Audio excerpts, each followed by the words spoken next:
Well, there were just a few of us sitting around outside in the street and having a bit of a chat, and somebody said, "Oh, I'd really love to have a community garden." And I said, "Oh, I'd love to have a garden too, but I don't want to be responsible." We had the idea of just let's get together and build a garden rather than let's have a community garden. It was just more a matter of we'll build our own garden in Newcastle East, and the response was just so wonderful. All the local people come down of an afternoon and ask me, you know, what's green at the moment, what's in, what can I use for a stir fry, have you got any sage, is there any chives around?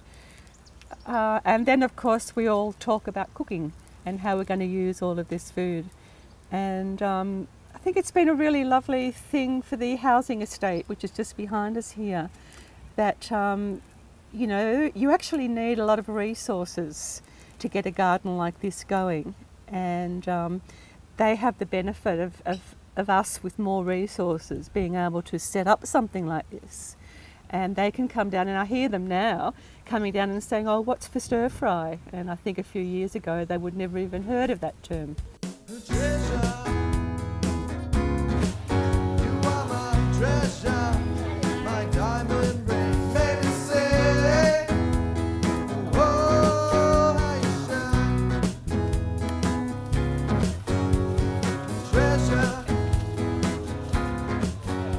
The garden means something different to everybody, and people experience the garden in their own way.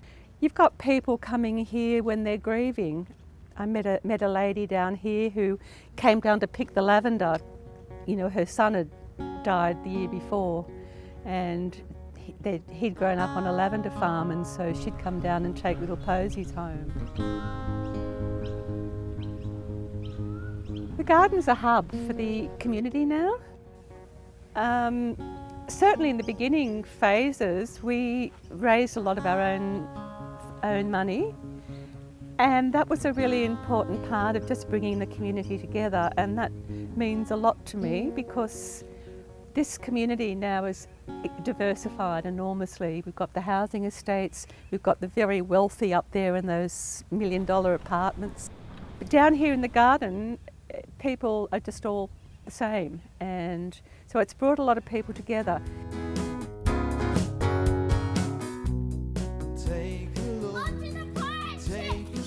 Because it's so open, this garden is open 24/7. Anybody can come down here at any time and take food, and it's free.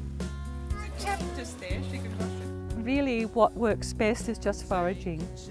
A foraging style of garden where people pick leaves and herbs.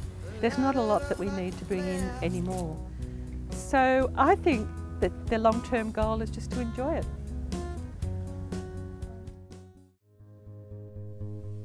Sunshine in the sky, sunshine flying by.